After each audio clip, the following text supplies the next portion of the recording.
నమస్తే. ఈరోజు మనం భార్యాభర్తల సంబంధం గురించి చెప్పుకుందాం. భార్యాభర్తల సంబంధం అనేది చాలా పవిత్రమైనది.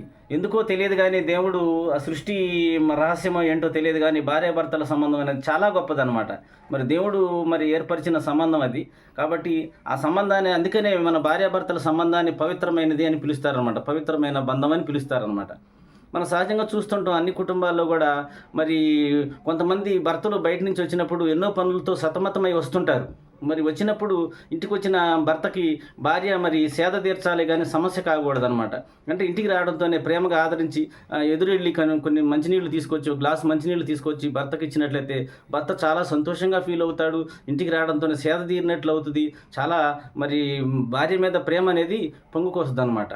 అలాగే భర్తలు కూడా భార్యని అర్థం చేసుకొని వాళ్ళు ఇళ్లల్లో ఎన్నో పనులు ఉదయం లేచిన దగ్గర నుంచి సాయంత్రం మనం ఆఫీస్కి వెళ్ళి తిరిగి వచ్చేంత వరకు కూడా వాళ్ళు ఎన్నో పనులు చేస్తూ ఉంటారు. చాలా మనకన్నా కూడా వాళ్ళు ఎక్కువ శ్రమ పడుతుంటారు. పిల్లల్ని స్కూళ్ళకు పంపించడం కానీ, లేకపోతే ఇంట్లో అన్నీ సమకూర్చడంలో కానీ, వంట చేయటంలో కానీ భార్య పాత్ర చాలా కీలకమైందనమాట. కాబట్టి భార్యను కూడా అర్థం చేసుకొని, భర్తలు కూడా అర్థం చేసుకొని, ఆమె మనసును కూడా అర్థం చేసుకొని, ఆమె మనసుకు తగ్గట్టు మనం నడుచుకోవాలి. భర్తలు అనేవాళ్ళు నడుచుకుంటే వాళ్ళిద్దరి మధ్య దాంపత్యం అనేది చాలా అన్యోన్యంగా ఉంటుంది అనమాట. చూడముచ్చటగా ఉంటుంది. చూసే వాళ్ళకి మేడ్ ఫర్ ఈచ్ అదర్ అన్నట్లుగా ఉంటుంది అనమాట. అందుకనే the relationship 2 persons of a family must be like a fish and water but should not be like a fish and fisherman అన్నాడు ఒక కవి. కాబట్టి అంటే దీని అర్థం ఏంటి? భార్యాభర్తల సంబంధం అనేది ఒక నీటికి చేపకి మధ్య ఉన్న సంబంధం అనమాట. అంటే చేప నీళ్లు లేకపోతే బ్రతకలేదు. అలాగే నీళ్లు కూడా స్వచ్ఛంగా ఉండాలంటే చేపలు ఏం చేస్తాయంటే నీళ్ళల్లో ఉన్న కలుషితాన్ని అన్నీ కూడా తినేస్తాయి అనమాట. అంటే క్రిములు కానీ, కీటకాలు కానీ ఇలాంటివన్నీ తినేసి నీళ్ళని స్వచ్ఛంగా ఉంచుతాయి అనమాట. కాబట్టి ఈ సంబంధం అనేది భార్యాభర్తల మధ్య సంబంధం అనేది చాలా గొప్పదనమాట. కాబట్టి వాటర్కి నీళ్ళకి ఉన్న సంబంధం లాగా ఉండాలి తప్పితే fish but should not be like a fish and fissure man. చేపలు పట్టేవాడికి మధ్య వ్యతిరేకత ఉన్నట్లు ఉండకూడదు అనమాట. అలాగే చూడండి ఒకసారి, కార్యేషు దాసీ కరణేషు మంత్రీ భోజేషు మాతా శయనేషు రంభ. చూడండి ఈ మాటలో ఎంత అర్థం ఉందో. భార్య ఒక మంచి భార్య 4 పాత్రలు పోషిస్తుంది. చాలా అద్భుతం కదండి అసలు అది. 4 పాత్రలు ఎలా పోషిస్తుందో చూడండి. కార్యేషు దాసి, మనం పనులు చేసేటప్పుడు ఒక దాసిలాగా మనకు పనులు చేస్తుంది. ఉదయం లేచిన దగ్గర నుంచి ఉదయం 4 గంటలకు లేస్తుంది. తెల్లవారుజాము 4 గంటలకు లేచి అన్ని పనులు, వంట పనులు అన్నీ చేసుకొని అన్నీ చూసుకొని అందరికి భోజనాలు ఉండి, టిఫిన్లు పెట్టి, బట్టలు ఉతికి, మనందరినీ ఆఫీసులు పంపించి, పిల్లల్ని స్కూళ్ళకు పంపించి, అలా రకరకాలుగా మనకి ఎంతో సేవ చేస్తుంది. దాసిలాగా మనకు సేవ చేస్తుంది. మనం పడుకోపోయేంత వరకు కూడా పాపం తను రెస్ట్ అనేది లేకుండా, తను తినకపోయినా కూడా మన కడుపు నింపుద్ది అనమాట. చాలా గొప్ప విషయం కదండి. భార్య అంత అలాంటి దాసి పాత్ర పోషిస్తుందంటే. అలాగే కరణేషు మంత్రి, ఒక మంత్రిలాగా కూడా మన పనుల్లో కొన్ని విషయాల్లో భర్తలు ఇంట్లో సమస్యలతో వచ్చినప్పుడు కానీ, ఇంట్లో కొన్ని సమస్యలు ఉన్నప్పుడు కానీ, ఇదిగో మనం ఇలా చేద్దాం అలా చేద్దాం అని చెప్పి మనకు సలహాలు ఇస్తుందన్నమాట.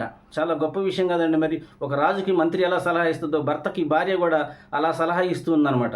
అలాగే భోజేషు మాత అంటే ఏంటి? ఒక తల్లిలాగా, ఒక తల్లి ప్రేమను చూపిస్తుంది అనమాట భార్య. అసలు ఎంత అద్భుతం అండి. అసలు భార్య ఇన్ని పాత్రలు పోషిస్తుందంటే తల్లి పాత్రను పోషిస్తుంది భార్య. తల్లి ప్రేమ ఎలా ఉందో అంతకన్నా మనకు ఎక్కువగా భార్య పంచుతుంది. అలాంటి భార్యను మనం ఎలా చూసుకోవాలి ఒకసారి మీరు ఆలోచించండి. అలాగే శయనేషు రంభ అంటే పడక గదిలో కూడా మనకు సుఖాన్ని అందిస్తుంది. మనకు ఎంతో సేవలు చేసి, ఎంతో తను 24 గంటలు కష్టపడి కుటుంబం కోసం కష్టపడి మనకి ఈ రకంగా సేవలు చేస్తుంది. చాలా అద్భుతం కదండి. కాబట్టి అలాంటి భార్యను మనం ఎలా చూసుకోవాలి? చాలా చక్కగా చూసుకోవాలి. ఎందుకంటే ఎక్కడి నుంచో వస్తుంది పాపం, వాళ్ళ అందరినీ వదిలేసి వస్తుంది. మనల్ని నమ్ముకొని వచ్చినప్పుడు మనం కూడా చాలా ప్రేమగా చూసుకోవాలి. అంతేగాని మనం కొంతమంది భర్తలు చూడండి వేధిస్తుంటారు భార్యల్ని, అనుమానాలతో కానీ రకరకాలుగా వేధిస్తుంటారు. చాలా తప్పు అండి.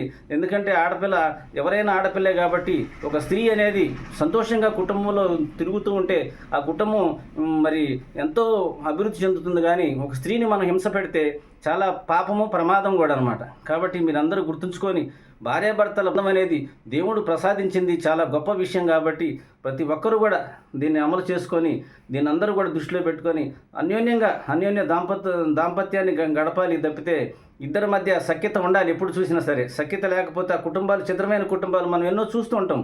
రోజు పేపర్లో కానీ న్యూస్లో కానీ మీడియాలో కానీ మనం చూస్తూనే ఉన్నాం. భార్యాభర్తల మధ్య సంబంధాలు లేకపోతే ఎన్ని కుటుంబాలు రోడ్డున పడ్డాయండి ఈరోజు. కాబట్టి మీరందరూ కూడా తప్పనిసరిగా మరి భార్యాభర్తలను ఒకరినొకరు అర్థం చేసుకొని మరి ప్రేమను పంచుకొని మరి ఒకళ్ళనొకళ్ళు తెలుసుకొని మసలుకున్నట్లయితే చాలా సంతోషంగా ఉంటారు. ఆ కుటుంబాలు విరాజిల్లుతుంటాయి, వర్ధిల్లుతాయి అన్నమాట.